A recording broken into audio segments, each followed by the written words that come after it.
The name Brazil national football team instantly brings to mind magical passes, stunning goals, and glorious tales of world domination in football. But did you know that this November, Brazil will play two crucial preparation matches against two of Africa's strongest sides, Senegal and Tunisia? These aren't just ordinary international friendlies. They're major tests for Carlo Ancelotti's new Brazil. From these games, it will become clear who earns a place in the squad for future big matches, and who gets dropped from the Seleção. The matches will take place on November 15th and 18th, while the Brazilian Football Federation, CBF, will announce the squad on November 3rd. With little time left, Ancelotti and his coaching staff have already begun intensive planning and analysis. Their goal is clear: to make the team as strong and balanced as possible before the World Cup. After Brazil's previous games against Japan and South Korea, Ancelotti now understands who fits his system and who doesn't. That's why some players, like Fabrizio Bruno, Andre, and João Gomes, may be temporarily dropped from the squad. Ancelotti is looking for players who can bring fresh rhythm and energy to the field. Ancelotti's strategy and vision.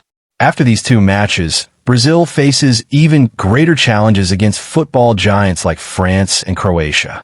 So, Ancelotti wants to use the November friendlies as a complete tactical rehearsal to test his strategies and team chemistry.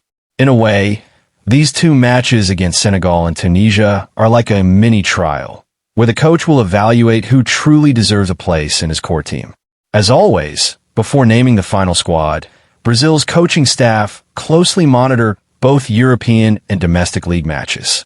Ancelotti's assistants are attending various club games across Europe, carefully analyzing performances to decide who stays and who goes. Players who've caught the eye. Big changes might be coming in midfield. On Sunday, Ancelotti himself will attend the Palmeiras versus Fortaleza match in Brazil's domestic league.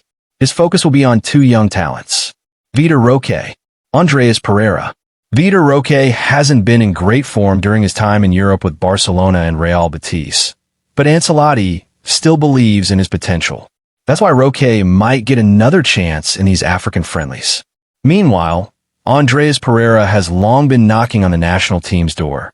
Though he's had a few appearances before, he hasn't established himself yet. This time, he could finally get his breakthrough if he impresses the coach enough.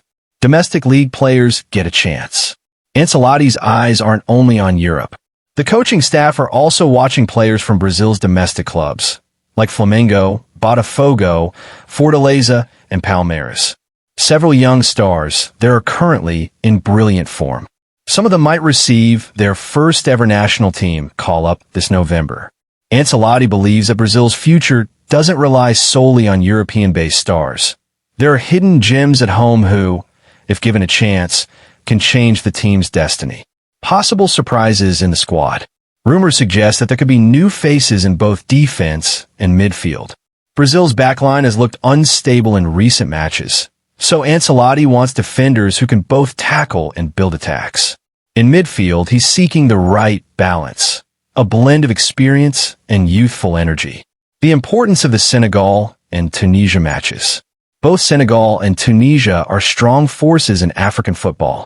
Senegal boasts stars like Sadio Mane, who has proven his worth in European football, while Tunisia is known for its organized defense and quick counterattacks.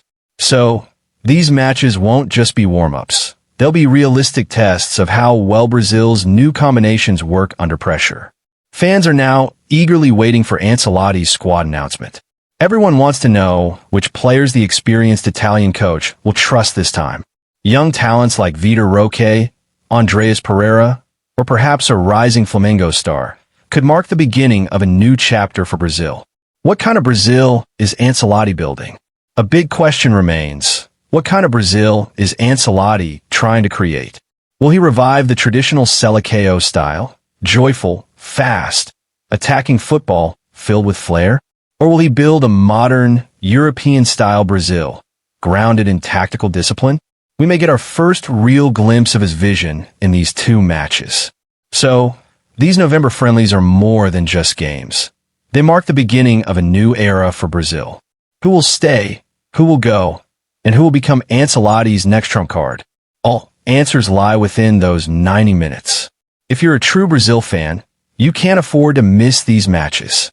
Stay with us for the full squad announcement, tactical insights, and in-depth analysis of Brazil's exciting football future. A new story is about to begin in the land of football. Can this Brazil bring back the old magic? Let's wait for 2 thrilling November nights to find out.